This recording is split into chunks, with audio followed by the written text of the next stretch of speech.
그 최악에서 이제 벗어나는 단계가 아닌가 그렇게 이제 상황은 보고 있습니다. 내년 1분기 말께는 이제 주가가 꽤 회복되지 않을까 그렇게 생각을 하고 있습니다. 다 죽겠다 그럴 때 있잖아요. 그때 하면 돼요. 그때. 지금 다 죽겠다고 하는 거예요. 그러니까 지금 준비하면 되는 거지.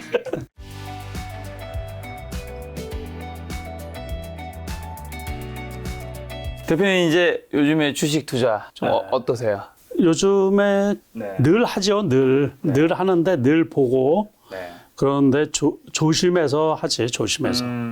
조심해서 하고 주로 이제 트레이딩 개념으로 다시 말해서 짧게 사고 짧게 팔고 하는 식으로 그거는 늘 해요. 늘 하는데 이제 요즘 같은 장에서는 좀 장기 투자, 뭐 트레이딩 둘 중에서는 트레이딩 쪽에 좀 더 포커스를 맞추신다는 그렇죠. 그러니까 지금은 아직은 뭐 그 바닥에서 코스피가 지금 한 100포인트 정도 올라왔는데 아직은 그 시장 분위기가 장기 투자할 종목을 찾아서 가는 건 아니지. 그러니까 그래서 저도 짧게 해가지고 눌림목 주는 거 뭐 샀다가 이제 조금 올라가면 팔고 하는 그것도 이제 큰 본격적인 사이즈로 하는 게 아니고 일부만 가지고서 지금 트레이딩 개념으로 시장은 봐야지 되니까 그런 식으로 접근하고 있습니다. 현재 좀 증시 점검 한번 해주신다면 어떻게 보세요? 그러니까는 그 말씀드린 것처럼 코스피 기준으로 해서 이제 2150포인트대 거기에 두 번 찍고서 그게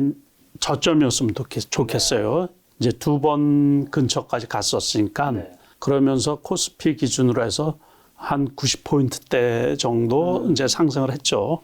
오늘만 해도 보합권까지 갔다가 미국 선물이 급등세거든요, 지금.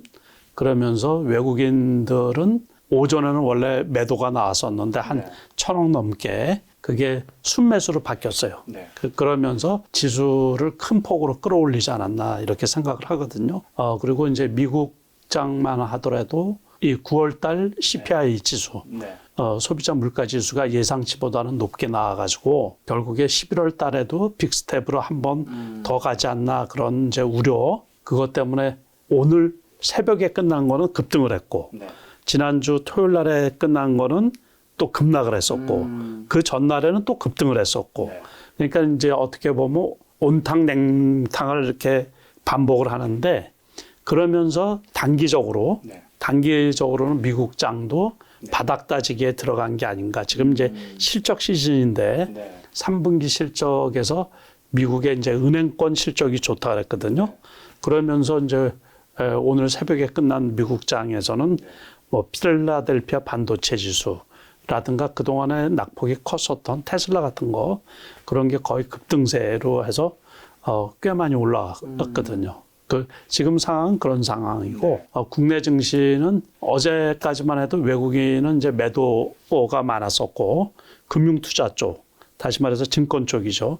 여기에서도 이제 매도가 많이 나왔었는데 외국인은 코스피 기준으로 해서 지속적으로 순매수가 좀 많았었어요. 그게 제가 생각하기엔 이제 강달러 영향이 아닌가. 그러니까 달러도 이제 어느 정도 그 지금 꼭지 부근이 아닌가. 이제 그것 때문에 순매수가 지속적으로 오지 않았나 이렇게 생각을 하고 있어요. 지금 상황이 이제 바닥 따지기쯤에 지금 이제 그 선에 있는 중이다. 그렇게 해서 조금은 그 최악에서 이제 벗어나는 단계가 아닌가. 그렇게 이제 상황은 보고 있어요. 또 안 좋게 보시는 분들 뭐 2천 깨질 수도 있다 이런 얘기도 그렇죠. 있었는데. 이제 그거는 조금 더 지나서 언제냐면 내년 초, 뭐 올 말. 그런데 이제 제가 보기에 1800 얘기도 나오고 그러잖아요. 그건 이제 대외 환경이 그렇다는 얘기예요. 다시 말해서 지금 그거는 이제 왜 그런 얘기가 나오냐면 돈줄을 계속해서 쥐다 보니까는 실물 경기가 침체로 가고 있잖아요. 그러면 이제 한계 기업들도 나온단 말이에요. 그래서 지난번에도 말씀드렸지만은 이제 2달 만이죠.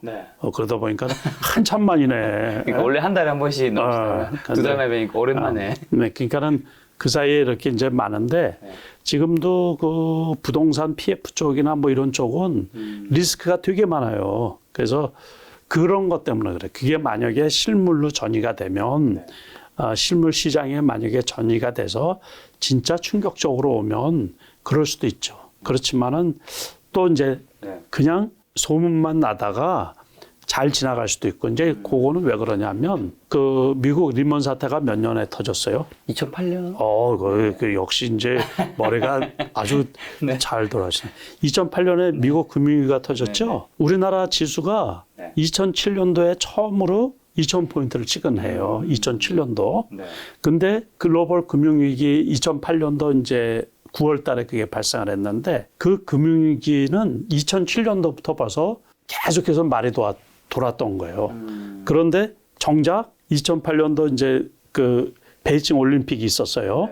그거로 해가지고 중국에서 인프라 투자를 많이 하다 보니까는 그게 이제 우리나라 주가에는 아주 긍정적으로 이렇게 반영이 돼가지고 철강 중공업주들 주도로 해서 이제 그렇게 올라갔는데 그러니까는 그 무슨 말씀을 드리고 싶어서 그러냐면 그때도 금융위기 같은 거에 대한 게 1년 전부터 계속해서 끌었던 거예요.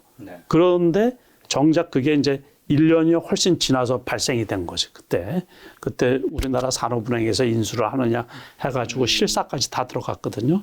부실 채권이 너무 많다 그래가지고 그걸 인수를 안 해서 그러자마자 이제 그게 파산 신청을 한 거거든요. 그래서 만약에 실물 경기, 우리나라 지금 가계부채 오늘 신문 같은 경우도 보면 가계부채가 지금 뭐 전체 저기 나오죠. 가계부채 시한폭탄. 거기에 지금 나오는 것처럼 만약에 전세보증금까지 합하면 999조. 996조 가계부채 시한폭탄 매일. 996조. 그러니까 저거는 이제 지금 부동산 가격이 좀 떨어지면서 아파트 가격이 떨어지면서 그 전세를 놓은 집주인들이 전세금을 돌려주려고 그러니까는 들어오는 사람들이 없단 말이에요. 그러니까 전세 가격도 떨어지잖아요. 그러면 자기 돈을 이렇게 전세금 받은 거 해가지고 보태서 빼줘야 되거든요. 이사를 가려고 그러면. 그런데 이제 그러지도 못하는 그것까지도 이제 부채로 하다 보면 우리나라 같은 경우는 부동산 가격이 떨어지더라도 IMF나 뭐 이럴 때처럼 그렇게 심각한 상태는 아니죠.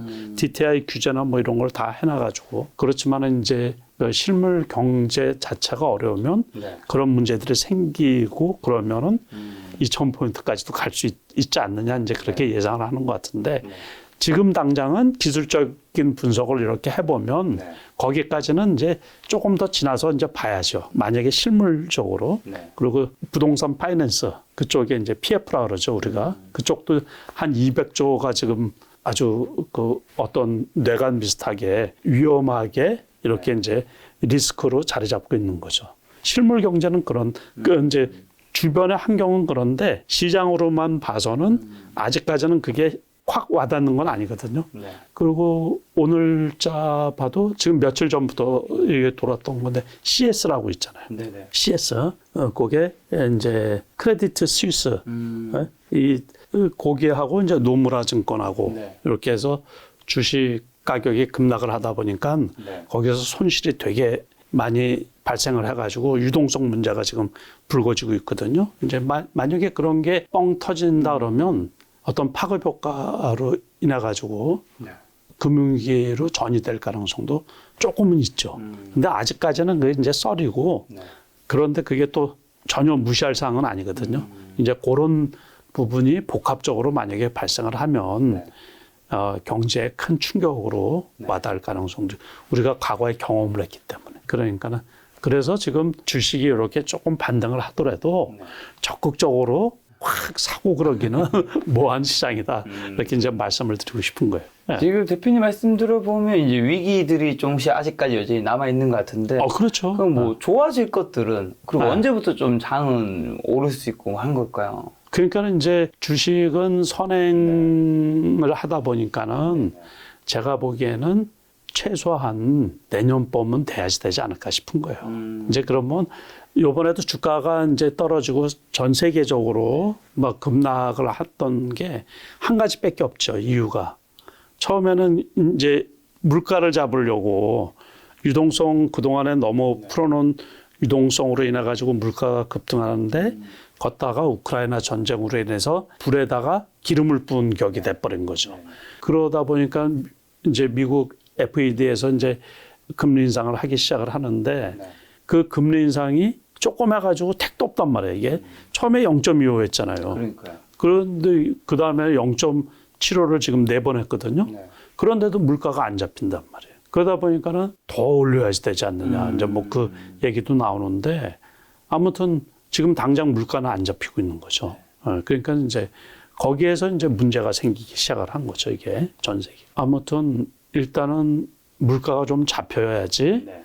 그러면서 미국에서 금리 인상을 하면서 강달러 세계적인 현상 이거 원화는 급락을 하고 그러니까 신흥국 같은 경우는 더 많이 어렵겠죠. 네. 우리나라 같은 경우도 무역 적자가 지금 4개월째 계속해서 진행되고 있고 그러니까 경제가 쉽진 않죠. 국가 재정적으로도 네. 자꾸 이제 돈이 이 달러가 빠져나가는 편이고 그러다 보니까 그런데 이제 우리가 주가가 보통 6개월 선행을 하잖아요. 네. 그러니까 미리 빠졌다가 내년에 이제 그런 노이즈들이 이렇게 이제 사라질 거 아니에요. 연말로 가면서 금리 인상 문제도 조금 사라지고 이러다 보면 그리고 이제는 진짜 그 우크라이나 전쟁이 이게 종전이 안 돼서 그렇지 웬만한 게 다 이렇게 다 알고 있는 상황이잖아요. 알고 있는. 그렇죠. 예. 그러니까 내년 1분기 말께는 이제 주가가 꽤 회복되지 않을까 그렇게 생각을 하고 있어요.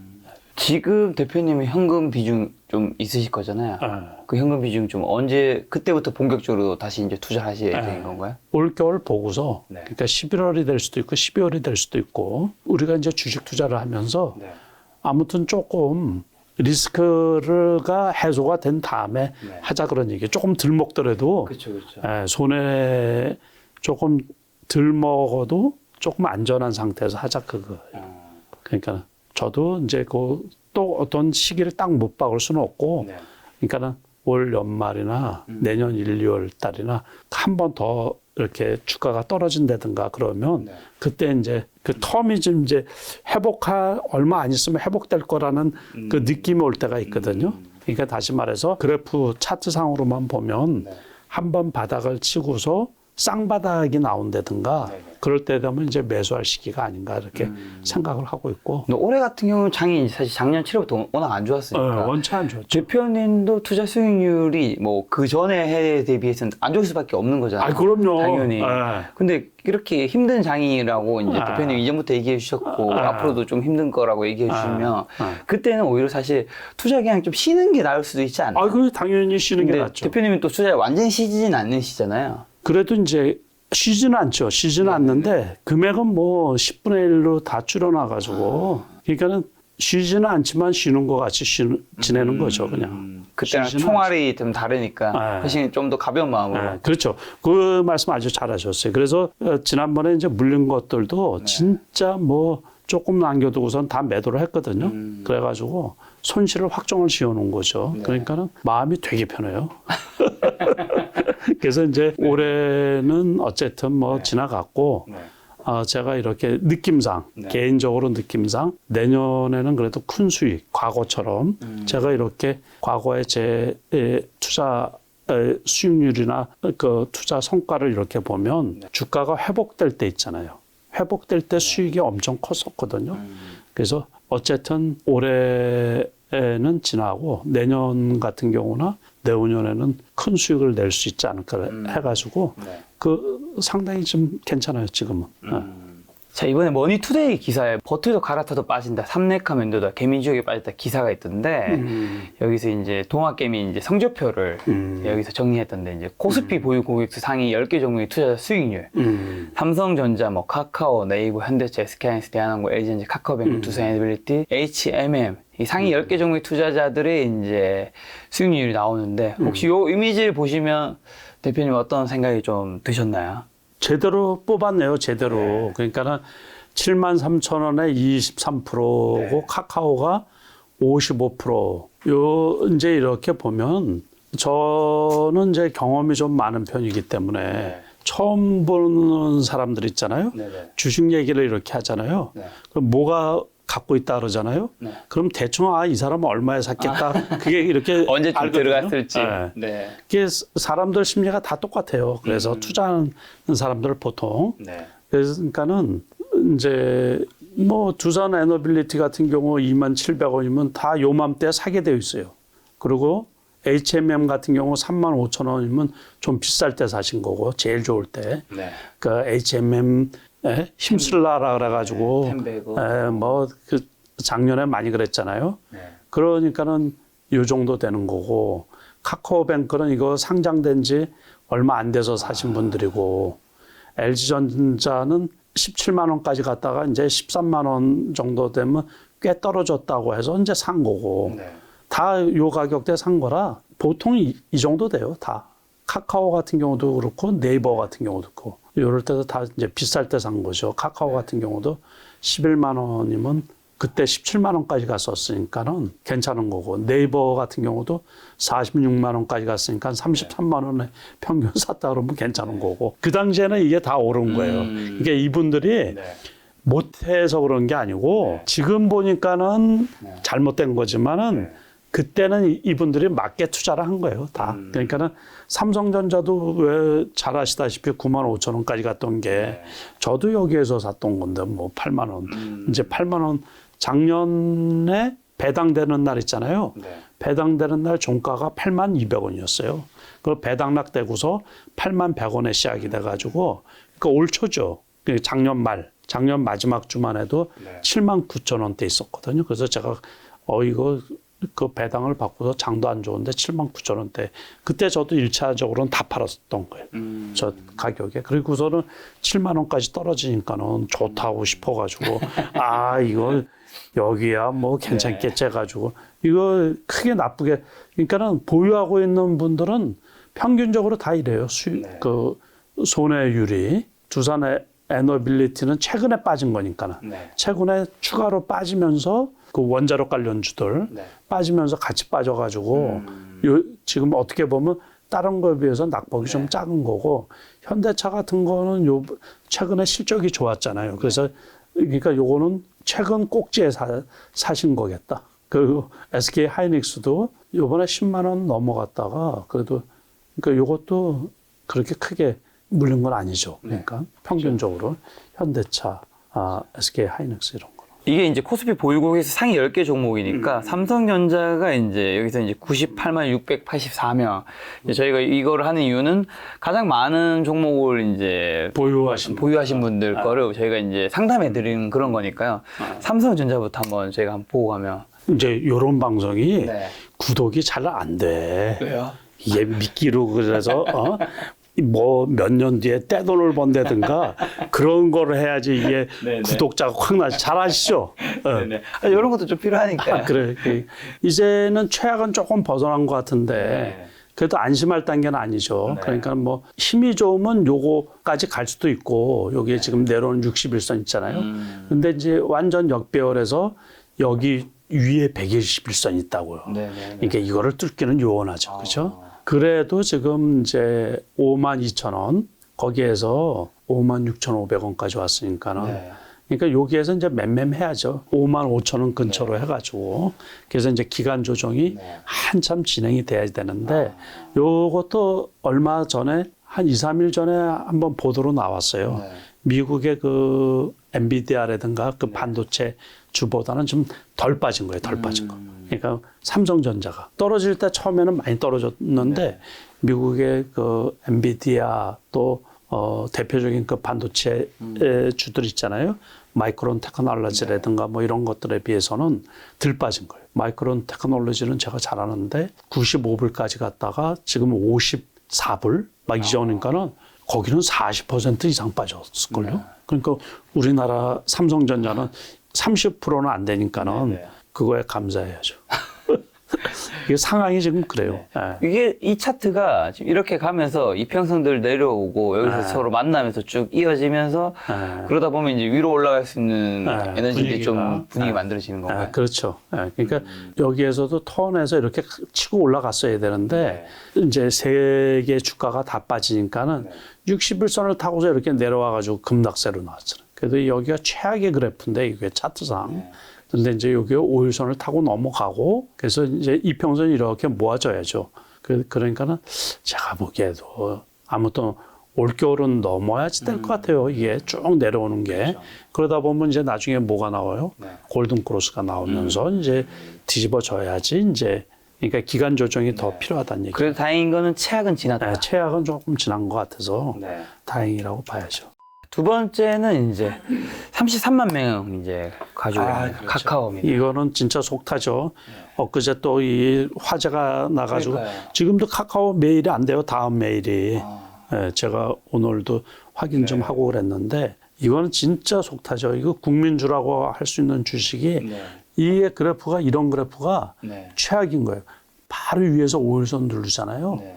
그러니까 요것도 힘이 더 졸려 그러면 요거 5일선을 최소한 올라타서 네.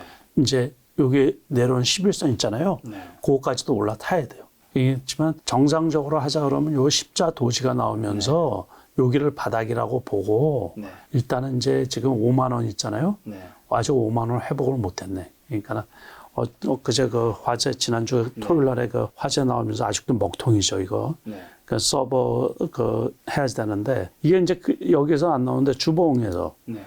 주봉에서 보면 이게 헤드예요 헤드. 그리고 떨어져 여기 어깨 양쪽이 어깨인 거예요 양쪽이. 네. 그러면서 제가 지난달이니까는 8월달 여기에서 말씀을 드렸나 보다. 네. 그때 이쪽 우리가 산에 올라간다고 하면 처음에 올라갈 때 이쪽 등선에서 이제 타고 올라가는 거예요. 그게 정상까지 갔으면 이제 건너편으로 이렇게 내려오잖아요, 하산.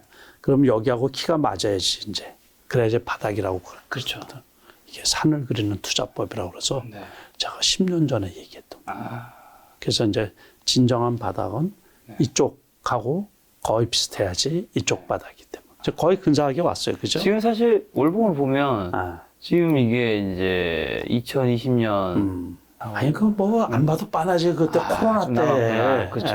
그때 코로나 때 3월 이때가 달에 이제 팬데믹 전인 거잖아요. 그때 지금 거의 근처까지 온 거 아닌가요? 근처까지 왔죠. 그때 이게 이제 액면 분할을 해서 그러는데 곱하기 5를 하면 지금 얼마예요? 5를 하면 20만 원이 20만 원. 그렇죠. 근데 내가 그때 얼마에 샀냐면 14만 원에 샀거든. 네. 그러니까 코로나고 터지던 그 3월 달 있잖아요. 네. 3월 달에 내가 13만 원대 14만 원에 샀어요. 카카오를. 그러니까 그때보다는 비싸죠. 아직은. 아직은 비싸요. 아직은 비싸지.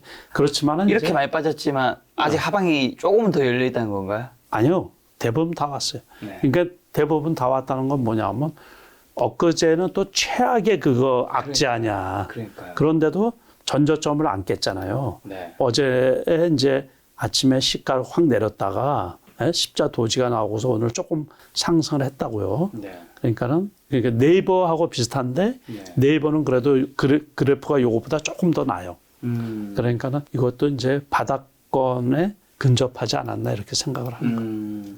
자연스레 다음 종목이 이제 3위 그거 네이버입니다. 원래는 이런 그래프가 나올 건데 네. 5일선 올라탔잖아요. 이제. 올라탔네요. 네, 그렇다고 해서 쭉 가지는 못하고 좋으면 여기까지 가겠지 이제. 네. 21선까지. 이것도 아까 삼성전자 설명드린 것처럼 찢고 뽑고 그래야지 이제 여기서. 지수가 좋아지면 조금 더 올라갈 수도 있어요. 여기에서 제가 하나 드리고 싶은 말씀 뭐냐면 지수를 이기는 종목이 없다. 그거예요. 떨어질 때도 키 맞추기를 하고 네. 올라갈 때를 키 맞추기를 해요. 다시 말해서 이제 장이 좋을 때는 시대 중심주라는 게 있다고 시대를 리딩하는 그 기업들 섹터 요즘 같아서는 2차 전지가 제일 좋은 섹터죠. 네. 그런 것처럼 그러니까 몇 년 전에는 반도체가 최고로 좋았던 것처럼 이렇게 시대를 리딩하는 종목들은 오버슈팅을 하지 보통 지수보다 훨씬 높은 수익률을 내주는데 거의 대부분 떨어질 때 다 같이 떨어지잖아요. 지금 수익률 우리가 봤지만 덜 떨어지는 종목들이 있죠. 네. 이거 올라갈 때도 조금 더 오버슈팅하는 종목들이 있죠. 그런데 아직은 이제 지금은 제가 보기에 바닥은 저기 한 거고 네. 올라갔다가 뭐 다시 떨어질 수도 있어요. 그렇지만 이거를 깨고 내려가지는 않지 않을까 이제 생각이 드는 거고. 그래서 여기서 이제 바닥 따지기를 하겠죠. 자, 현대차입니다. 이것도 지금 말씀드린 거와 똑같아요. 지수가 버텨주면서 여기가 이제 바닥권이 돼버리는 거죠, 이제. 네. 근데 아직은 뭐 급격하게 올라갈 일은 별로 없죠. 요번에 이것도 기아차하고 똑같이 인플레이션 감축법, 네. 미국의 그 타격이 제일 큰 거죠, 지금. 그러니까 거기 어쨌든 못 됐어요. 그죠? 투자는 그냥 미국에 왕창한다고 지난번에 바이든 와가지고서 어깨까지 두드리고서 그러면서 뒤통수 치듯이 해가지고 지금 이 주가가 이렇게 떨어지는 거 아니에요. 기아차하고 현대차하고 똑같죠. 그래도 그게 또 이제 매수 기회일 수도 있는 거죠. 지금. 네. 그래서 저도 아주 관심 있게 잘 보고 있습니다. 자, 그 다음이 SK 하이닉스입니다. 그래도 바닥에서 많이 터냈어요. 그렇죠? 네. 그러니까 이번에 이제 미국의 필라델피아 반도체 지수도 꽤 올라오고 그러면서 8만 원까지 떨어졌던 게 그래도 15% 가까이 올라왔네요. 그죠? 바닥에서. 이제 그 삼성전자하고 맥을 같이 한다고 보면 되죠. 근데 이게 반등은 조금 더 커요. 그 항상 현재 위치에서는 삼성전자, SK 하이닉스 둘 중에 어느 걸 더 좋게? 이게 반도체주 갈 때는 이게 조금 더 좋죠. 그 하이닉스가 항상. 자, 다음은 6위 종목이죠. 대한항공입니다. 그러니까 요번에 그 강달러로 인해 가지고 이 항공이 전부 다 리스 아니에요. 리스. 그러니까 외화 부채가 상당하거든요. 그것 때문에 이제 주가가 급락을 했던 거지 이게 원래 괜찮은데. 그러니까는 이렇게 보시면 돼요. 강달러하고 금리 이제 인상 꼭지하고 그리고 주가 바닥하고 그게 같이 맞물려 있다고. 강달러가 꼭지인 거하고 금리 인상 꼭지하고 주가 바닥하고 맞물려 있다. 그러니까 강달러 꼭지면 주가가 회복이 되겠죠. 그러니까 그렇게 보시면 돼요. 거기에 맞춰가지고. 그리고 지금 이제 원유 가격하고 또 이 수익률하고 완전히 직결이 되어 있잖아요. 이 항공사들이. 그리고 하나 긍정적인 거는 여행업계들이 지금 속속 이제 문호를 개방. 일본만 해도 지금 시장을 열었기 때문에 여행 시장을. 그래서 벌써 연말에 일본에 좀 갔다 여행 가려고 그랬더니만은 자리가 없다. 벌써 자리가 없었대요. 이렇게 뒤져보니까는 벌써 큰 데들에서 다 이렇게 차지하고 있는 건지 그 정도로 이제 그 해외여행 욕구가 지금 큰 편 아니에요, 전부 다. 아마 그거하고 보니까는 미국의 델타 항공인가 거기 같은 경우는 코로나 전후로 벌써 회복이 다 됐대요. 그 이제 항공 수요가. 그러다 보면 좋아지겠죠, 이제. 자, 다음은 LG전자입니다. 아까도 우리가 보셨다시피 여기 바닥 다지는 게 이제 보이네요. 그죠?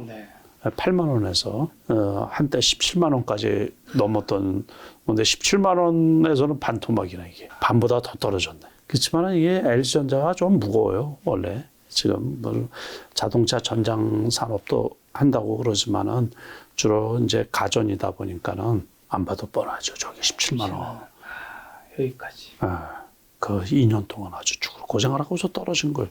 그러니까 저것도 이제 원래는 애플카 그 얘기가 나오면서 그 주가가 그때 이렇게 이제 올라갔던 건데 경기도 안 좋고 그러는데 당장 그게 될는가 뭐 이제 그 생각도 할 수가 있고 또 얼마 전에 요거 말고도 LG 이노텍 같은 경우도 애플에서 투자하는 거를 철회했다고 그러잖아요. 지금 그 세계적인 기업들, 우리나라 기업들도 그렇고 투자 이제 경기가 불투명하고 이러다 보니까는 투자 시기를 자꾸 저울질하는 거예요.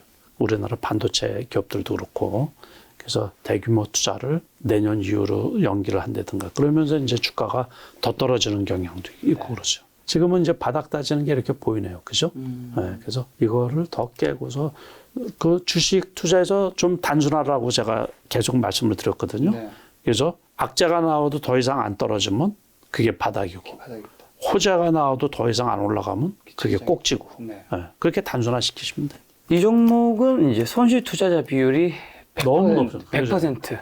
이거는 아직도 그래요. 삼는 아직도. 분들은 다 물렸다는 얘기죠. 그렇죠. 이거는 뭐 처음에 나왔을 때 장이 좋을 때 나와가지고 이거는 지금도 그래요. 지금도 그래프상으로는 뭐 여기에서 누가 자신 있게 살 수가 있을까요? 그죠?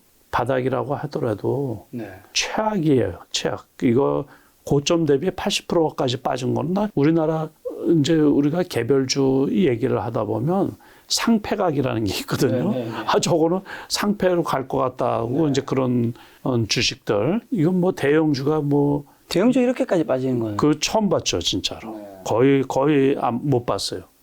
그러니까 카카오뱅크가 카카오 고객이 원체 많으니까는 그걸 해가지고 저게 이 모바일로 대출도 해주고 우리가 송금도 얼마나 쉬워요. 저거 카카오 그 이름 치고도 저는 카카오뱅크는 없지만은 얘기를 들었거든요. 그래서 야 앞으로 이게 대세다 이럴 줄 알았는데 그냥 이렇게 빠질 줄은 진짜 생각도 못했죠.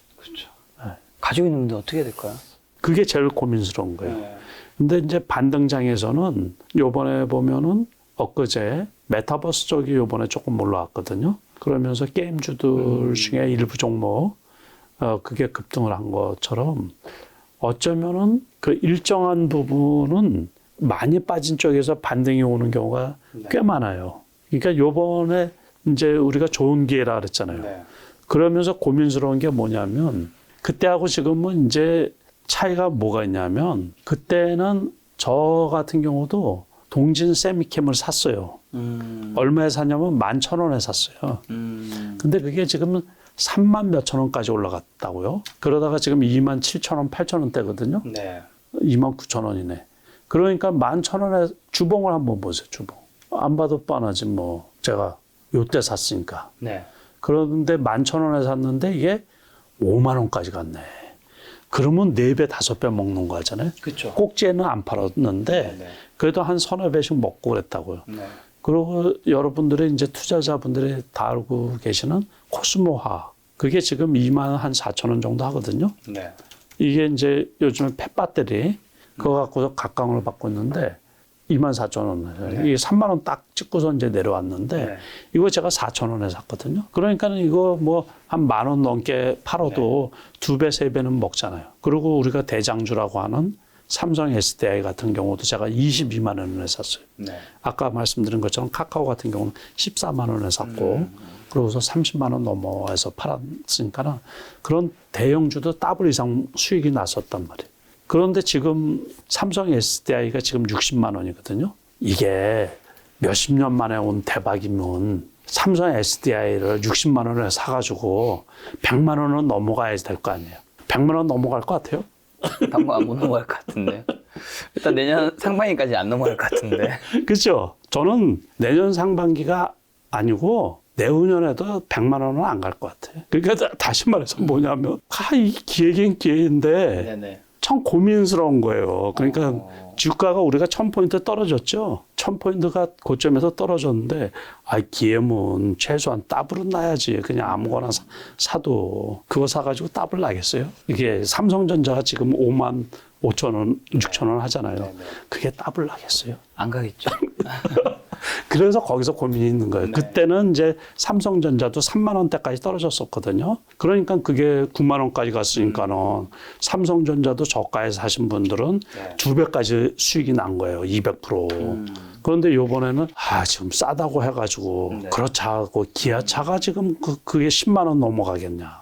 그것도 아니거든요. 네. 그러니까는 결국에 주가는 많이 떨어졌는데 우리가 냉정하게 얘기를 해가지고 100%, 200% 갈 주식을 찾기가 네. 거의 없지 않느냐 그런 네. 얘기.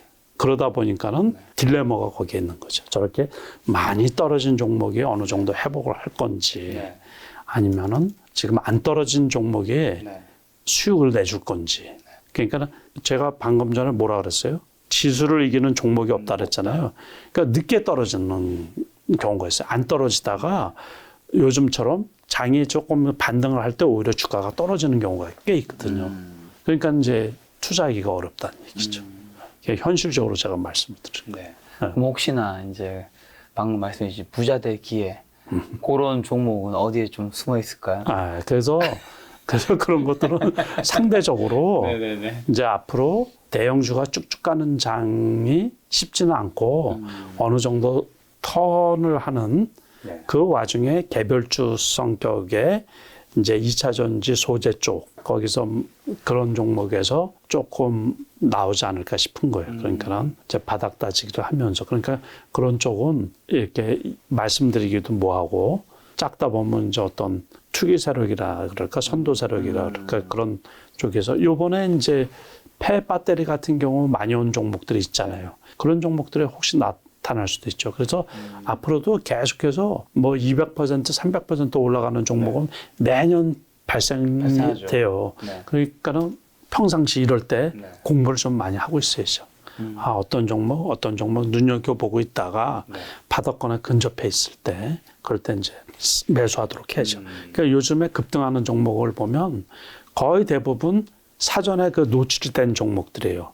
한참 쉬어요. 한참. 심지어 한 달 정도 떨어진다든가 보름 떨어진다든가 그러면서 어떤 가격대가 오면 이제 재차 상승을 하는 경우가 상당히 많이 있어요. 그러니까 섣불리 이렇게 들어갈 생각을 하지 말고 네. 이렇게 장이 불안정할 때마다 보름 한 달을 추적해 가지고서 그래서 이제 올라간 것 없이 다 떨어져 있을 때 그때 꼭 한 번씩 올려버리는 경우가 상당히 많이 있거든요. 그러니까 인내심이 상당히 요구가 되는 경우가 많이 있죠. 자, 9번째 종목입니다. 두산 에너빌리티. 네. 아주 속 썩이는 거죠, 이거.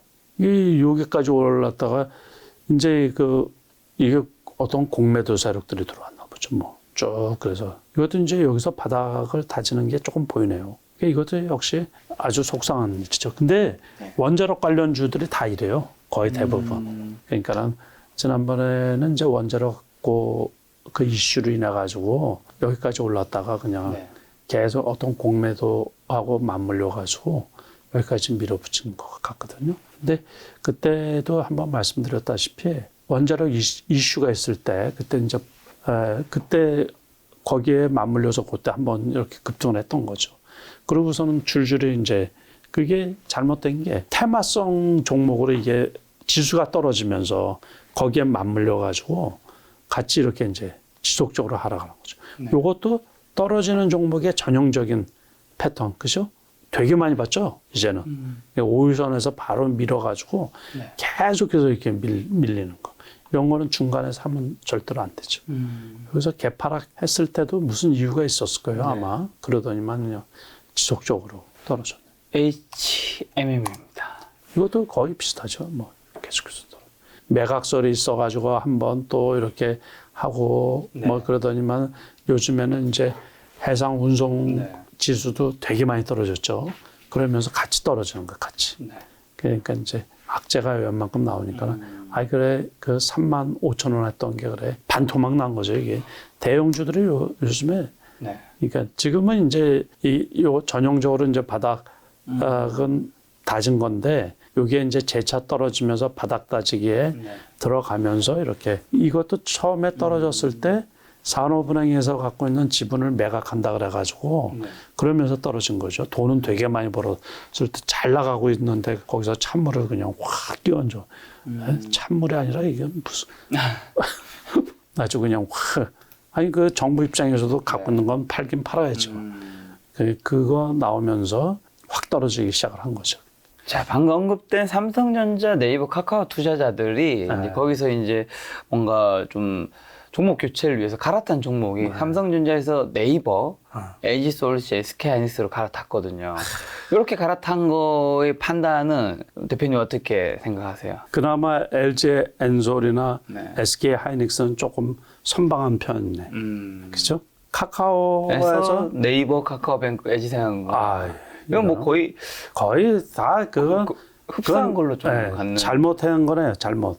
LG 생활건강도 여기에서도 한두 차례 언급을 해드렸는데 그죠?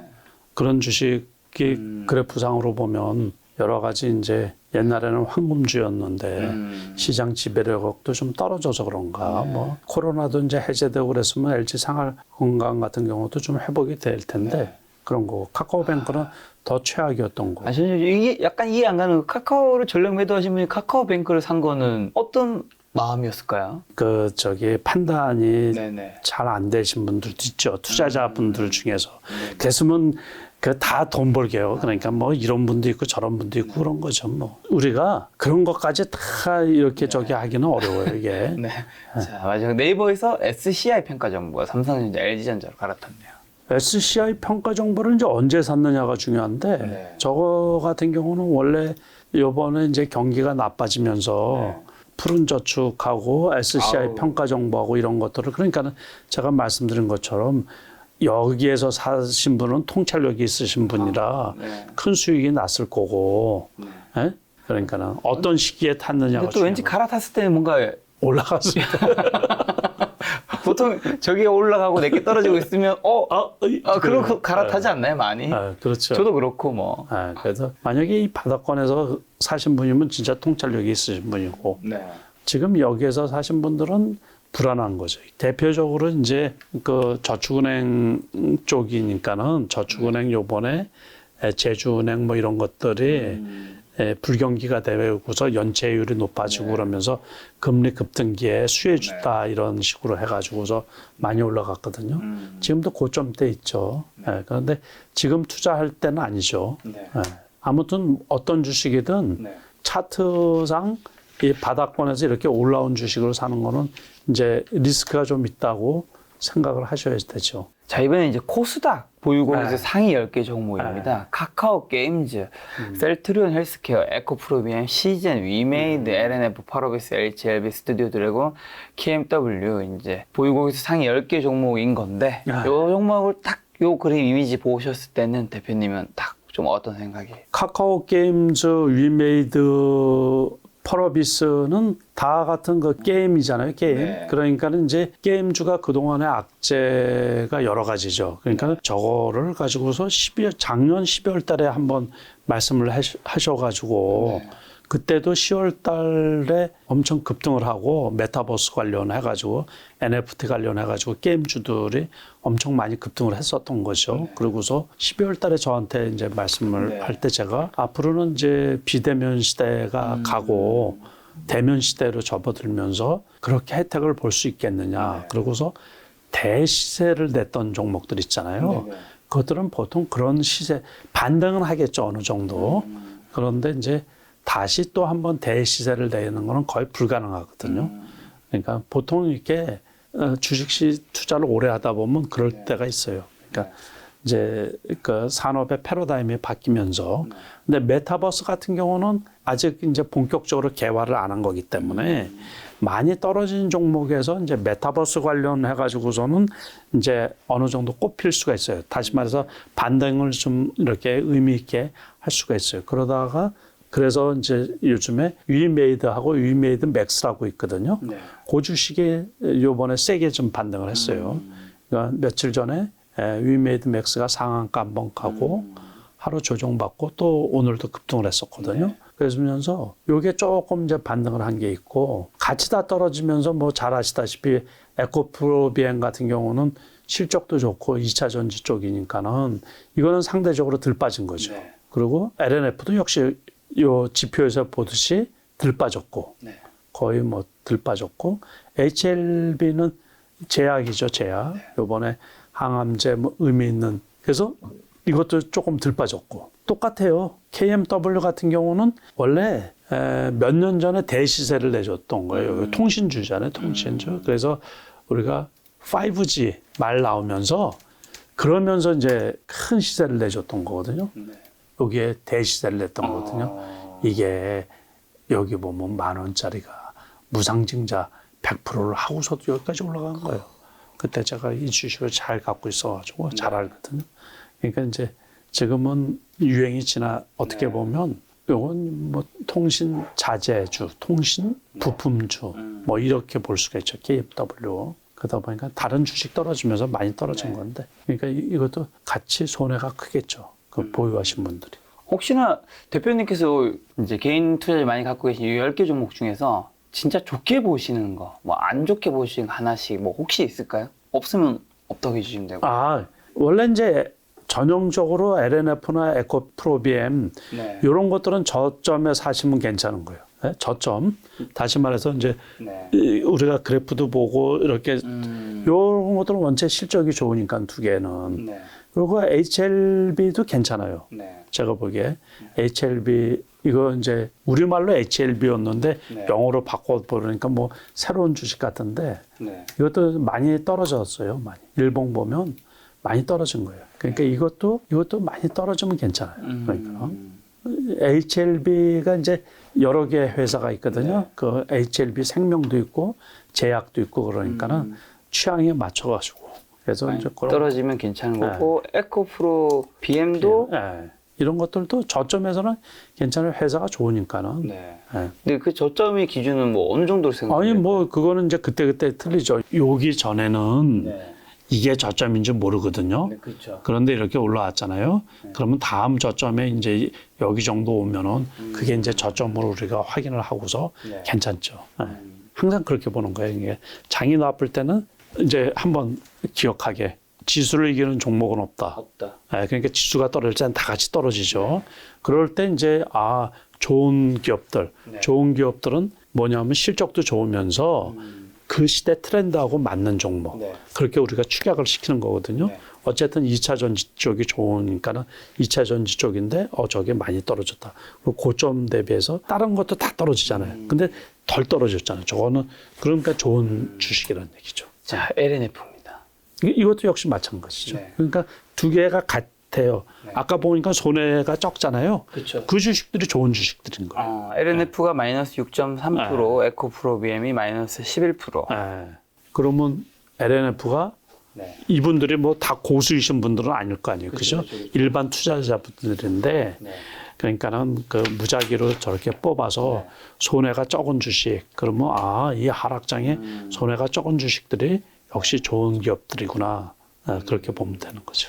근데 이 밑에 보면 10억 이상 자산가 분들은 또 투자자 비율 상위 종목이 좀 다르더라고요. 일반 이제 개인 투자자분들이 많이 투자하는 코스닥, 코스피랑은 다르게 투자하셨는데 여기 보면 수익률이 고액 자산가 분들은 이제 65개 종목에 투자한 개인 투자 평균 수익률이 마이너스 11.46%로 뭐 시장보다도 사실 덜 빠졌고 위에 이제 언급된 전체 종목 개인 투자 평균 수익률이 마이너스 34.5%보다 나왔는데 왜 그런 결과가 좀 벌어졌다고 보시나요? 딱 돈이 크니까는 네. 조금 더 안전한 자산에다가 투자를 했겠지. 그러니까는 급등락이 심한 거 말고 네. 그렇지 않았겠어요? 내가 생각해도 네. 그럴 것 같은데. 그러니까는 이제 추천을 받고서 네. 뭐 이렇게 해서 좀 큰 주식들한테 담았겠죠. 근데 고려아연은 아시다시피 투자를 어느 정도 했는데 요즘에 그 원자재 값 올라가고 그러면서 수익이 이게 제일 많이 났네요. 그죠? 유일하게. 그 삼성바이오로직이 고점 대비 안 빠진 편에 속해요. 지금도 80만 원 하고 있으니까. 네. 그러니까 이것도 거의 마이너스가 별로 없죠. 이게 고점이 100만 원 왔다 갔다 했거든요. 네. 100만 원 조금 넘고 그랬는데 거기에서 상대적으로 다른 거에 비해서는 되게 안 빠진 편이죠. TCK 같은 거는 좀 예전에 많이 올라가서 많이 빠졌다 이렇게 생각을 하면 되고 반도체 장비, 요테크닉스도 역시 이제 반도체 장비 쪽인데 반도체 이제 본주가 빠지면서 같이 그만큼 빠졌네요. 삼성전자보다는 덜 빠졌는데 네. 이것들은 조금 더 빠졌다고 보면 되죠. 그러니까 한미약품 같은 경우도 좀 많이 빠졌고 나머지는 다 많이 빠졌네. 그죠? 네. 이건 전부 다 제약 쪽인데, 그죠? 바이오 제약 쪽인데 네. 파마리스도 그렇고 삼성물산도 좀 덜 빠진 편이에요. GS는 뭐 거의 안 빠졌네. 네. 그러니까 손에 케어젠도 그렇고 케어젠도 역시 이제 바이오 쪽이고 나노 신소재 이것도 이제 좋은 회사인데 혹시 이준석 대표님이 좀 좋게 보신 회사가 있나요? 원래는 이제 이런 것들이 그러니까는 주식 투자를 하면서 전방 산업이라 그러죠. 반도체가 좋아야지 삼성전자, SK 하이닉스가 좋아야지 네. 그 장비 업체들도 다 좋아요. 그러니까는 2차 전지 우리가 3대장들 있잖아요. LG 엔솔이나 LG 화학이나 또는 삼성 SDI 이게 잘 나가야지 이제 작은 스몰 캡에 있는 그 종목들도 이제 잘 올라가고 그러거든요. 그렇기 때문에 그거하고 맞춰서 투자를 할 줄 알아야 돼요. 그러니까 여기에서 뭐 대표적으로 제가 이렇게 좋아하는 종목은 요거밖에 없거든요. 나노 신소재요. 네, 나노 신소재 같은 거밖에 없는데 네. 이거는 이제 전형적으로 요럴 때 있잖아요. 네. 요럴 때는 이제 회사가 좋으니까 이제 보통은 이게 가격이 비싼 거 있잖아요. 네. 이런 것들은 물론 이제 기업이 좋으니까 주가가 높은 거죠. 그렇지만 이제 저는 투자 스타일이 이미 이렇게 높은 거는 다 반영이 된 거예요. 그래서 이제 싼 종목 중에서 네. 앞으로 많이 갈 거, 네. 그런 거 찾는데 제가 보통 많이 심혈을 기울이는 편이거든요. 그래야지 이제 네. 뭐 몇 배 수익이 나고 막 그럴 수가 있죠. 기가 막히게 그 다음 질문이 지금 굉장히 싸 보이는 주식은 뭔지 여쭤보려고 했습니다. 지금 굉장히 싸 보이는 주식은 좀 어느 쪽의 섹터나 뭐 주식이라도 괜찮고요. 이제 큰 종목은 지금 보고 있는 게 기아차 같은 거, 네. 이제 이런 것들이고 웬만한 것들은 우리가 주가가 다 반영이 되어 있는 거예요. 그러니까는 이런 것들은 이제 올라가려고 그러면 뭐 지금 당장 올라가는 건 아니겠죠. 그렇지만은 지금 어디까지 떨어지나 이제 관심 있게 보는 중이죠. 그리고 일부 갖고 있고. 네. 그래서 이런 것들은 턴할 때 장이 정상화되고 그러면은 8만 원 넘어서 훨씬 이게 고점이 단기 고점이 8만 8천 원이거든요. 네. 그래서 제가 지난번인가 8만 7천 원대 팔았다고 이제 말씀을 드렸거든요. 네. 그러니까는 저런 것들은 이제 가격을 제가 이게 주식 투자를 오래 하면 저게 평균 가격이 그렇다고 해서 장이 좋을 때는 이제 네. 그 고정관념을 깨고서 올라갈 수가 있는데 그래서 대충 저거는 얼마가 적정 가격이라는 게 머릿속에 있어요. 그것보다 많이 이탈을 했을 때 그러면 저거는 언젠가 그 가격이 회복이 되거든요.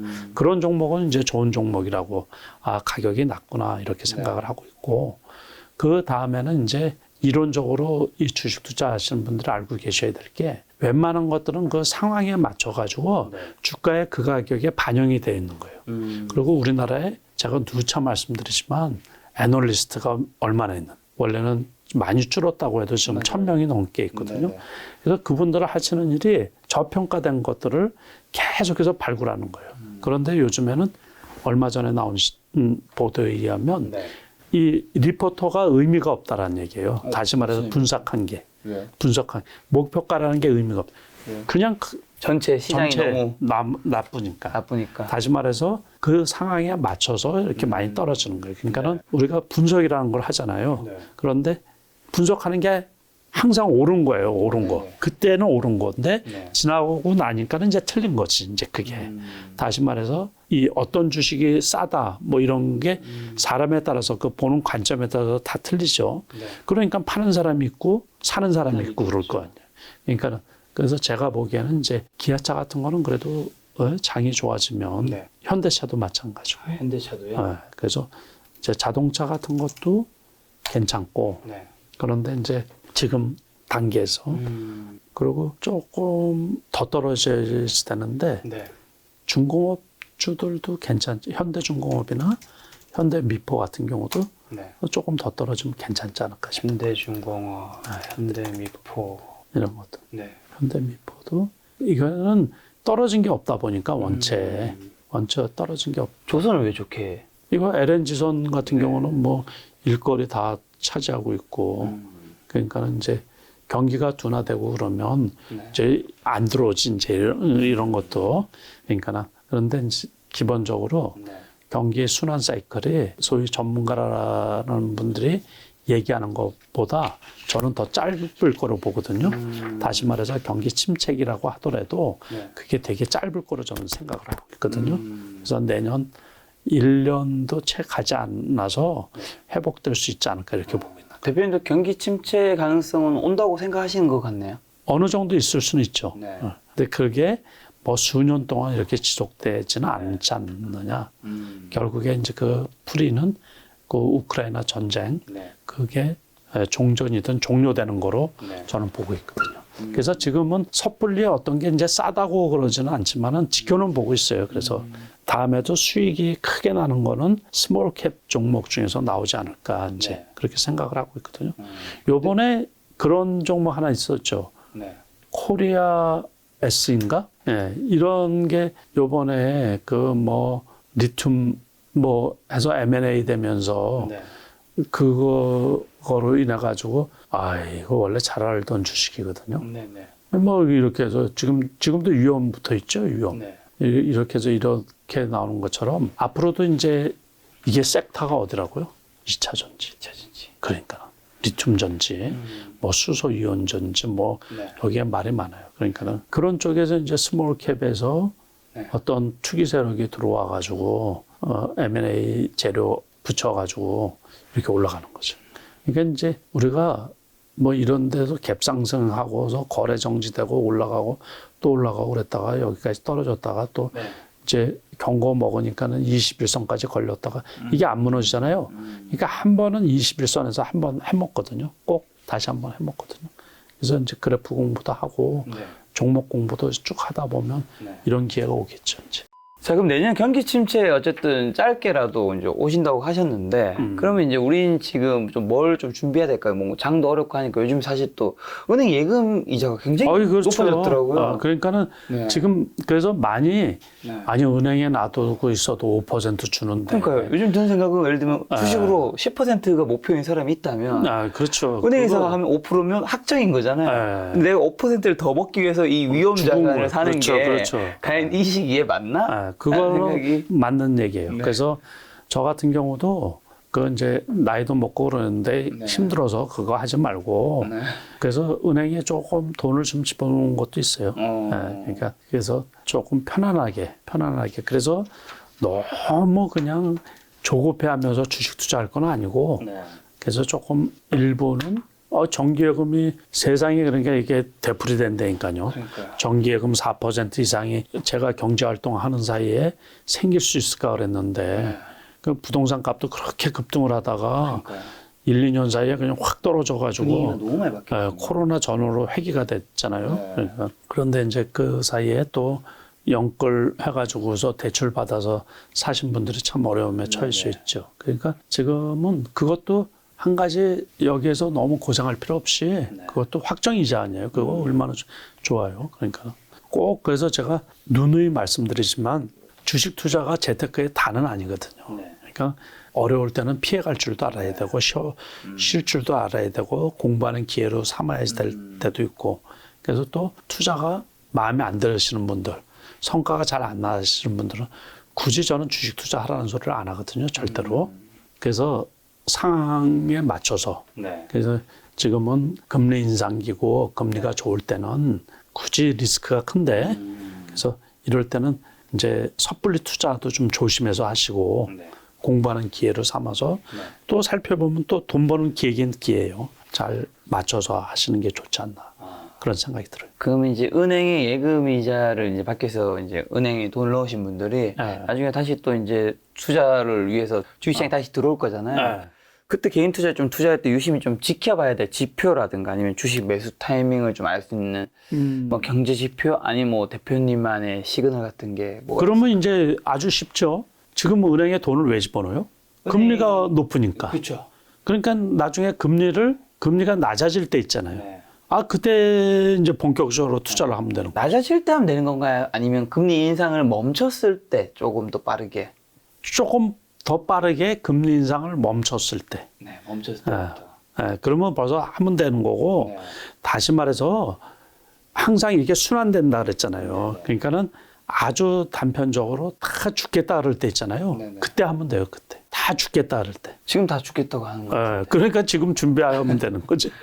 그런데 이제 지금 같은 경우는 저희 같은 사람은 준비를 하는 거고 다음에 올라갈 거. 그러고서 초심자들은 조금 초보 투자자들이나 뭐 아직 준비가 안 되신 분들은 공부하는 기회를 삼는 거죠, 이게. 그래서 장도 여러 장이 있다 그랬잖아요. 개별 주장이 있고 대세 상승기가 있고 대형주가 잘 되는 장이 있고. 그러니까 요번에도 제가 말씀드리고 싶은 게 작년에 저하고 얘기할 때 제가 삼성전자를 가지고서 그렇게 말씀을 드렸어요. 이게 개별주라고 그러면 다 팔아야 된다고 그 말씀을 제가 드렸거든요. 그런 것처럼 저도 이제 미스한 게 뭐냐면 삼성전자 대형주는 괜찮겠거니 하는 막연한 그 긍정적인 생각 있잖아요. 그게 손해를 크게 끼쳤던 거예요, 결국에. 그래서 지수를 이기는 종목이 없다고 제가 계속 말씀을 드렸어요. 그러니까는 지수가 벌써 역배열로 이렇게 나오잖아요. 데드 크로스가 발생을 하면 투자를 스톱시키는 거예요, 그냥. 그래서 한참 기다렸다가 물론 그 사이에도 단기 매매에서 개별주들이 좋은 종목들이 많은 시세를 내준 경우가 많이 있었거든요. 지수가 전체. 그런 것들은 이제 트레이딩이 가능하신 분들은 충분히 수익을 낼 수가 있었죠. 그러니까는 제가 그거를 지난번에도 말씀을 드렸지만 그 사이에도 항상 전체 주식이 다 죽은 건 아니니까는 그래서 수익이 낼 구간이 있는데 큰 종목들, 큰 자산들은 벌써 그 지수가 꺾이면 다 현금화 시켜 놔야지 된다 그런 얘기예요. 거기에서 이제 저도 미스한 부분들이 있었죠. 그래서 지금은 이제 그 단계가 다 지나갔기 때문에 지표상으로 이제 우리가 심리적으로 아직 최악이 안 왔다 그러잖아요. 네. 그러니까 최악이 오면은 이제 그때가 바닥인 거죠. 그때가 바닥. 예. 말씀하신 금리 인상은 연준에서는 언제까지 하고 좀 언제쯤 멈출 거라고 보세요? 그러니까 이제 지금 올해 2번 더 남았잖아요. 올해 2번 남았죠. 그래서 요번 11월 달이면 시장에 다 반영이 되지 않나 싶은 거예요. 그 이제 금리 인상 부분에는 그러니까는 연말에 원래 뭐 미국 기준금리를 내년에 5%까지도 지금 요번에 소비자 물가 지수가 안 잡히다 보니까는 그 5%까지도 얘기가 나오잖아요. 그렇지만은 그 내년에 이제 원래 예상한 그 금리의 평균 그 기준 평균 예측 지표가 4.6% 포인트였었거든요. 점도표. 예, 예. 그러면은 내년에 5%라고 하더라도 올해 11월, 12월이면 다 끝이 나지 않나 싶은 거예요. 그러니까 만약에 요번에 0.75를 해도 그 다음에 0.75를 하면은 이제 벌써 4%가 훨씬 넘어가 버리잖아요. 그렇죠. 예, 그래서 제가 보기에는 이제 그래서 이제 기준금리만으로 보면은 제가 지난번에도 말씀드렸다시피 11월 전에 바닥이지 않느냐 그런 얘기예요. 그 금리만으로 놓고 보면 이제 그 다음에 경기가 후행적으로 이제 후퇴하면서 어떤 충격을 주지 않는다 그러면 그래서 이제 금리 고점하고 지수 바닥하고 그게 같은 궤를 차지하고 간다 이제 그렇게 보고 있는 거거든요. 근데 연준이 금리 인상을 이제 말씀하신 대로 좀 멈추려면 물가가 결국 잡혀야 되는 거잖아요. 그렇죠. 그럼 대표님이 지금 어느 정도 잡힌다고 보시는 입장이신 건가요? 우리가 지금 살아오면서 음식값이 내린 적이 있어요? 아니, 한 번도 없죠.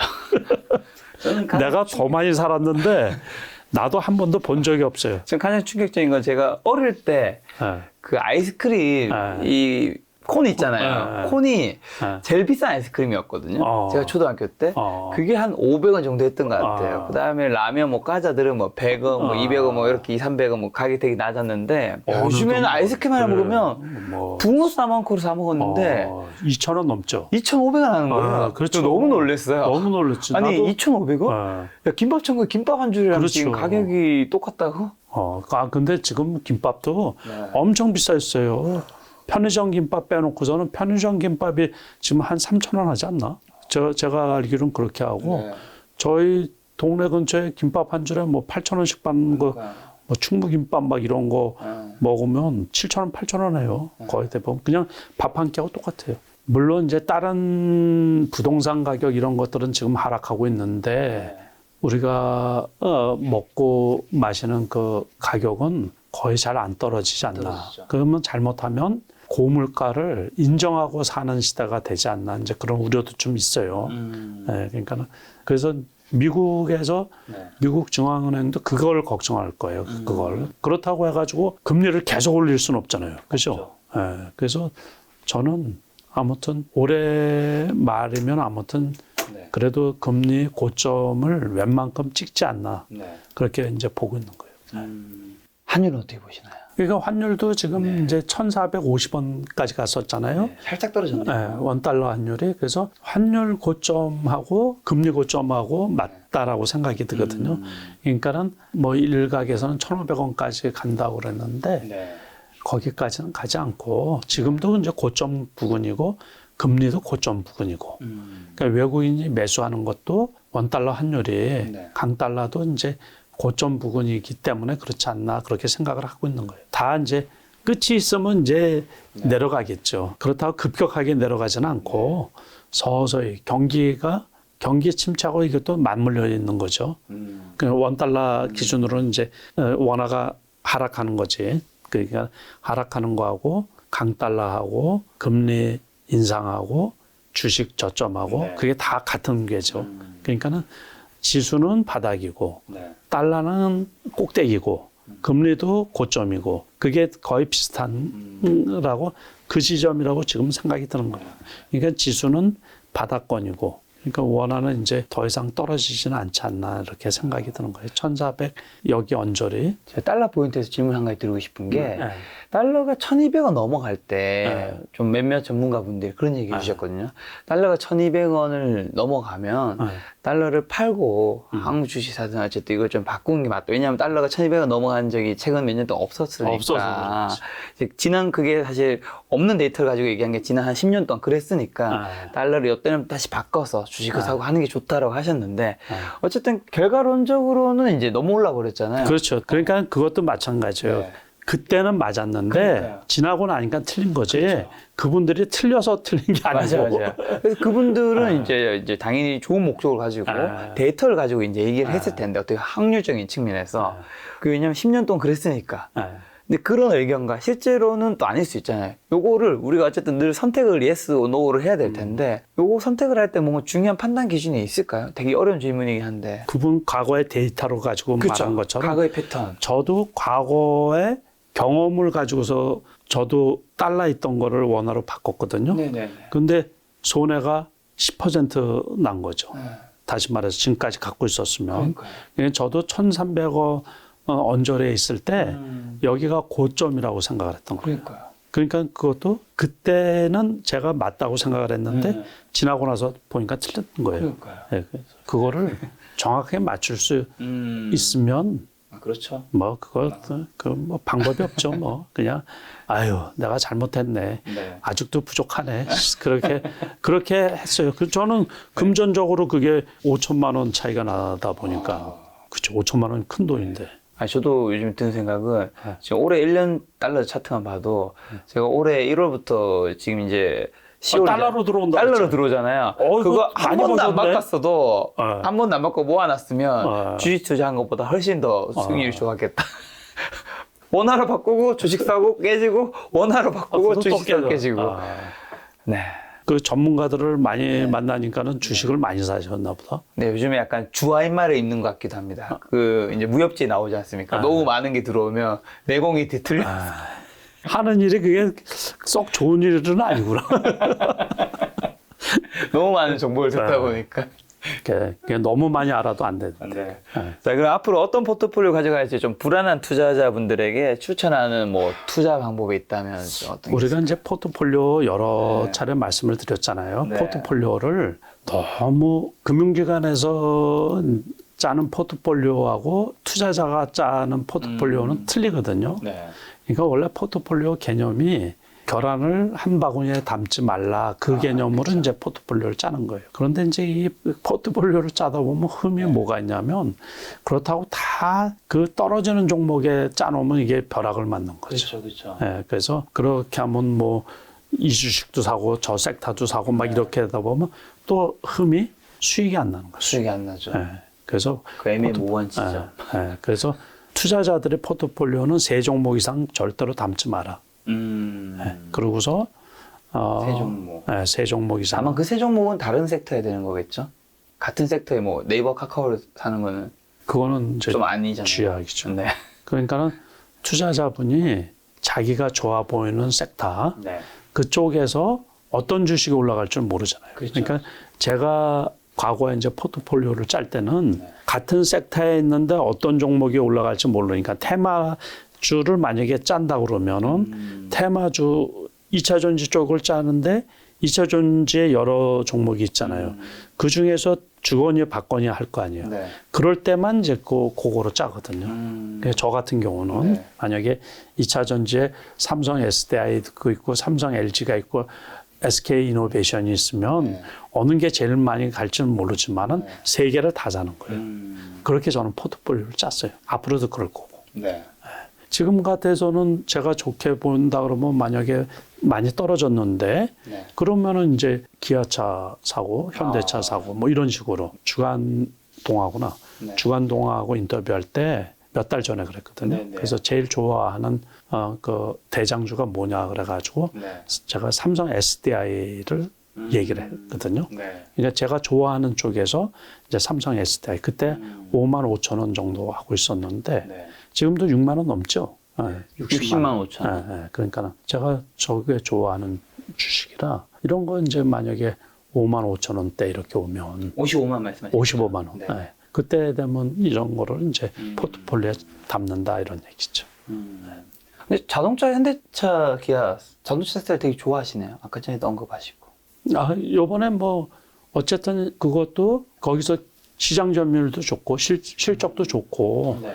거기서도 전기차를 요번에 생산해내는 게 히트를 많이 쳤잖아요. 네. 그러니까는 단지 지금 이제 미국에서 그 인플레이션 감축법 때문에 네. 주가가 많이 떨어져 있는데 거기도 이제 현지 공장이 이렇게 생산이 되잖아요. 네. 그러면 그 영업이익이 둔화되는 게 한 6개월이면 커버가 되지 않을까 싶은 거예요. 이제 그래서 떨어졌을 때 괜찮다라는 얘기죠. 자, 마지막으로 4분기 이제 11월, 12월, 이제 10월도 며칠 안 남았는데 증시 투자 포인트랑 눈여겨봐야 될 변수만 한 번만 정리해 주시면. 그렇죠. 이제 금리 인상이 네. 어떻게 전개될 건가. 네. 이제 그거 하나 하고 물가가 네. 결국에 잡힐 건가. 이제 결국에 이제 미국에서 빅스텝으로 계속 가면 네. 한국은행도 금리도 또 추가적으로 인상시켜야 되고, 예, 그러면 이제 그거에 따라서 네. 그 경제, 실물 경제가 타격을 받느냐, 네. 이제 그것도 좀 살펴봐야죠. 예, 그러면서 아마 올 겨울이 쉽지는 않을 것 같아요. 제가 네. 보기에. 예, 쉽지는 않을 것 같은데 아무튼 지금 지수가 조금 돈다고 해서 섣불리 이렇게 확 들어갈 건 아니고 아무튼 그 공부하는 기회로 삼아가지고 자기가 좋아하는 섹터에서 어떤 그 괜찮은 기업들이 그 외부 환경에 의해서 떨어질 때 그 네. 종목들을 잘 매수해뒀다가 반등할 때 파는 그런 전략을 좀 구사하면 수익이 어느 정도 나지 않을까. 요즘에 제가 유심히 관찰을 하거든요. 네. 거의 괜찮은 종목들이 한참 떨어져요. 떨어질 때. 그러니까 한 달 가까이 떨어지고 그래요. 그래서 그 가격대 오면 역시 그 되돌림이 있더라고요. 그래서 그런 종목들을 그래서 공부를 좀 상대적으로 더 많이 해야 돼요. 장 좋을 때보다 현금 가지고 계신 분들한테 네. 제가 드리는 말씀이에요. 예, 그러니까는 섣불리 뭐 지수가 좀 올라간다고 확 사지 말고 네. 한참 기다리시면 또 기회가 오니까는 네. 기회는 계속해서 와요. 제가 보니까는. 그래서 저도 공부를 요즘에 오히려 더 많이 하는 편. 요즘에 하시는 공부는 과거에 전업 투자를 처음 시작할 때라 하는 공부랑 좀 다르신가요? 완전히 다르죠. 왜냐면 그때보다 훨씬 고수가 되셨으니까. 지금은 개별 종목에 대한 공부를 더 많이 하는 거죠. 그때는 이제 주식 투자가 어떤 건지 주식이 어떻게 움직이고 뭐 이런 걸 잘 모르니까는 이론적으로 이제 전체적으로 공부할 게 되게 많죠.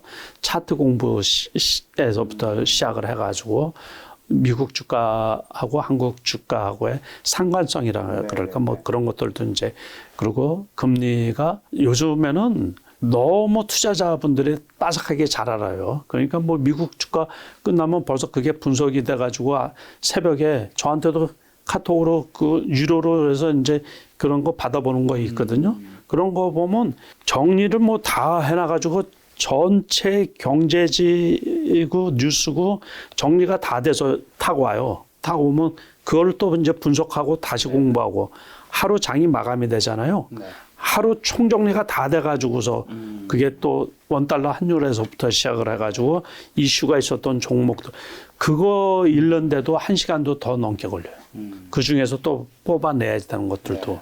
그러니까는 요즘에는 제가 전업 투자 이렇게 하면서 하루가 부족해요. 그러니까 이게 이제 여담인데 사무실에 제가 보통 다른 약속이 없으면 보통은 이제 6시 조금 넘어서 퇴근하거든요. 그런데 이제 그 시간까지 주식은 일찍 끝났을 텐데. 오후 3시 반에 끝나죠. 예. 그런데 이제 그 다음에 정리하는데 1시간. 그 다음에 시간의 거래 6시까지 하잖아요. 네네. 그 다음에 또 다시 한번 리피트 해봐야지 되는 것도. 그러면 저녁 시간도 모자라요. 이게 보이는 거 외에 많이 하시잖아요. 네네. 그죠? 그것처럼 똑같아요. 주식 투자도. 그리고 또 새벽같이 또 뭐 이렇게 봐야지 되는 분도 많고. 예. 대표님이 전업 투자는 정확하게 언제 시작하셨죠?